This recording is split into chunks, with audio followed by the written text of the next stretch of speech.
G'day viewers. Well, I got the back off this TV and my conclusions are correct. Bad electrolytic capacitors on the low voltage side. So we've got 1, 2, 3 Samwha branded 105 degrees Celsius 10 volt 200 microfarad containers here full of dog turd. And what happens is a dog turd dries up and it no longer passes or filters the output DC as it should. And that to a digital board means it's just going to act up like you saw in the previous video here I got uploading now of this thing turning itself on and taking ages to turn on. Then I'm at that purple pixely distorted colour screen. Then it's chirped in the audio. Well, that's caused by poor regulation and or excess ripple going into the digital board.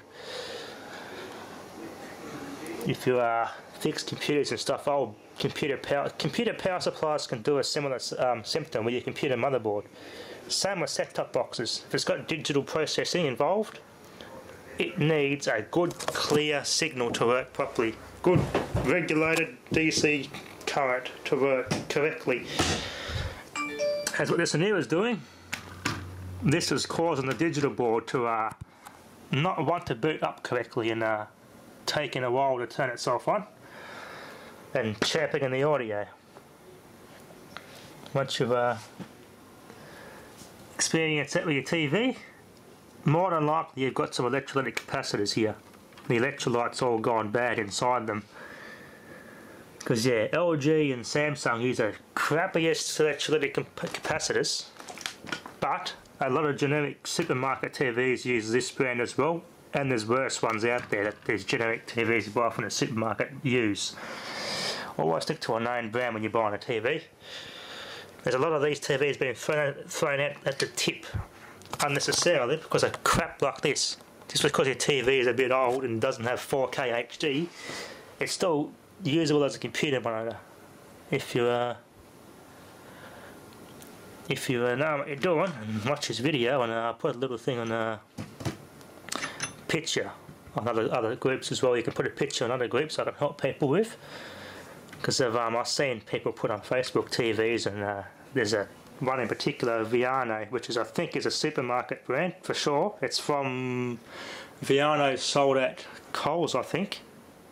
Born is a similar brand, that's sold at Aldi. But yeah, they had a TV for sale. They was doing, I think it was doing a similar thing to this. It was making a loud buzzing in the audio. Other than that, and it was working fine. So that TV in particular will have this wrong with it.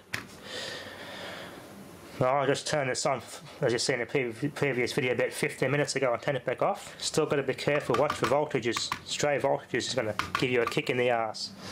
This is a Rubicon 450 volt, 150 microfarad, a good brand capacitor.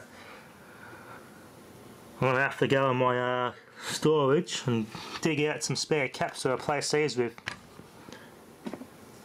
I'll get this out and I'll get soldering iron fired up, and I'll get this my ESR meter fired up and do some tests. I guarantee they're not going to be anywhere near their 2200 microfarad rating they should be. And ESR will probably be way higher too. Yeah, dust isn't going to help it either.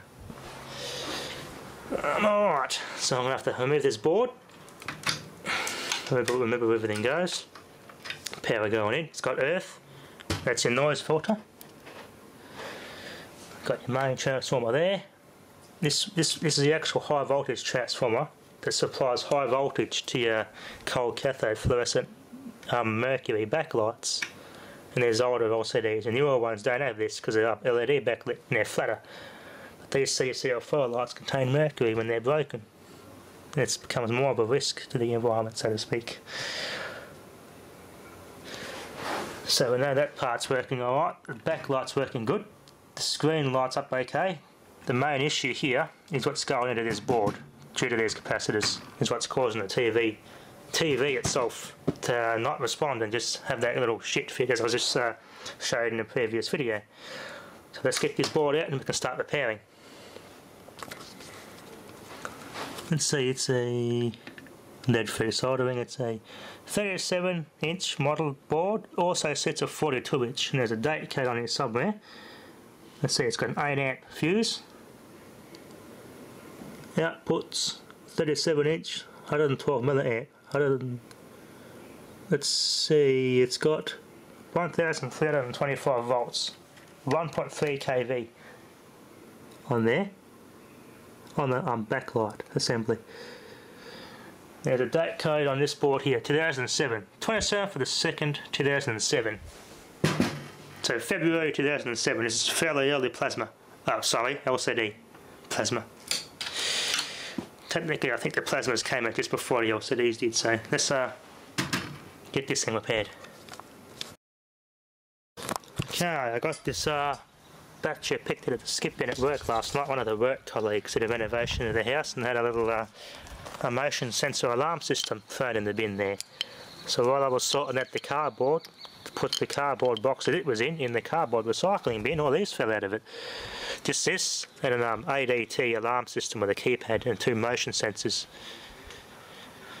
Well, I can use those and part them out and have some fun with them. And I said there's an 11-year-old battery, since it's not really puffed up so badly, if not very slightly. Well, if it's not charging and it's not holding a charge and it's completely flat, it'll be drying out. So what I did, I popped the top off carefully, took the little rubber caps off the inside, filled them with water, shook it and tipped the water out. Because you're not supposed to have these are not supposed to be flooded lead acid batteries like a car battery. There's sponges in there, you soak them with water and you tip all the excess out. That's what makes it a spill-proof battery.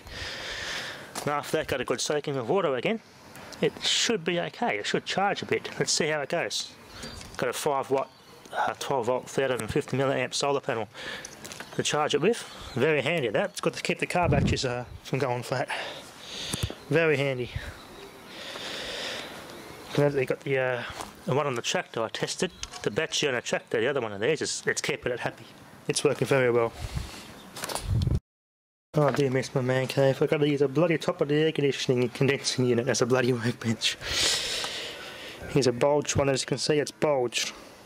Now, not all of these electrolytic capacitors will fail visually like that. Some will look physically okay and still be failed. So, the start of these ones, as you can see, it's started to blow its guts. It's vented a little bit to release the pressure. So it started to release its pressure. So, yeah, on its way out to blow and smoke, and it's electrolyte everywhere. I'm using the only 105 degrees Celsius caps I've got, and there's 4700 microfarad, 25 volts. So the 2200 microfarad, but it doesn't matter, you can go higher in microfarads, doesn't really matter. Bit of extra filtering's better anyway. These things are built on a bloody cheap ass budget. And this is a Matsushita Panasonic capacitors. These are very good quality stuff, Japanese capacitors. They don't sell those in JCO in Australia. You gotta buy those from supplier in America most of the time, because Australia tends to sell crap like this because it's a very, very wasteful country, which is unfortunate. It's becoming that way.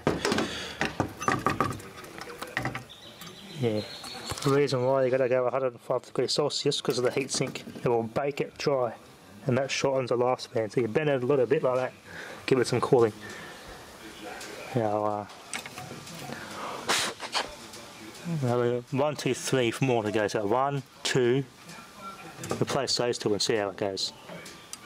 They're alright. So we'll replace the worst ones, these 2 here. And that should get the TV back in the fully operational condition. Alright, it's all done.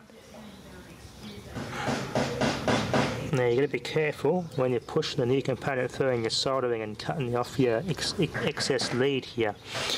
As you can see what I've done here, I left the leads long, didn't cut them, because when I go to cut them, these tiny solder pads snap off the board very easily. So when there's a big brown plane here, do this. Doesn't look very good, but it minimises the risk of you ripping the solder track off the board. Same with the positive here, I've done it like that. Nice and flat, like on a short. It's got these standoffs off the back of the TV anyway. This one I tore the track off the board when I was cutting it, so I scrapped a little bit of copper off this trace here and soldered next to it. And always, for newcomers of the electronics, always take note of your polarity of your capacitors. LG being nice enough to put a positive as well on this board.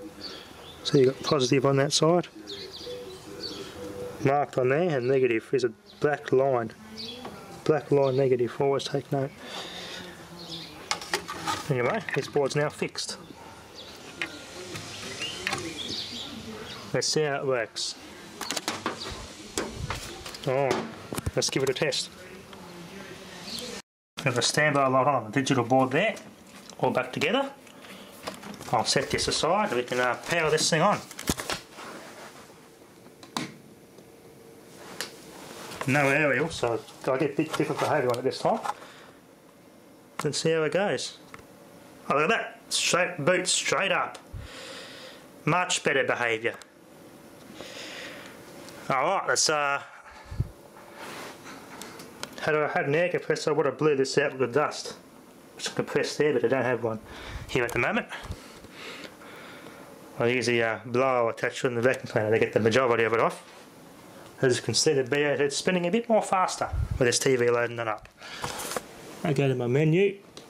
A bit more responsive now, this TV.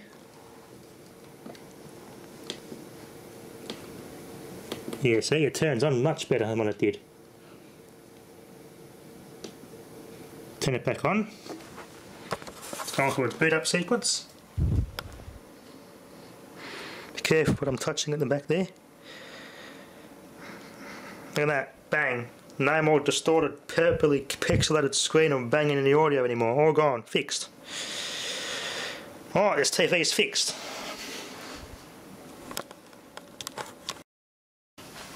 Take AV off. Oh, I get back into TV mode. We'll have a look. TV's working much better.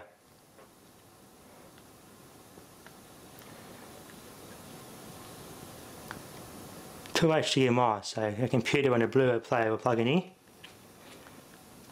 I can keep going on, but that's only...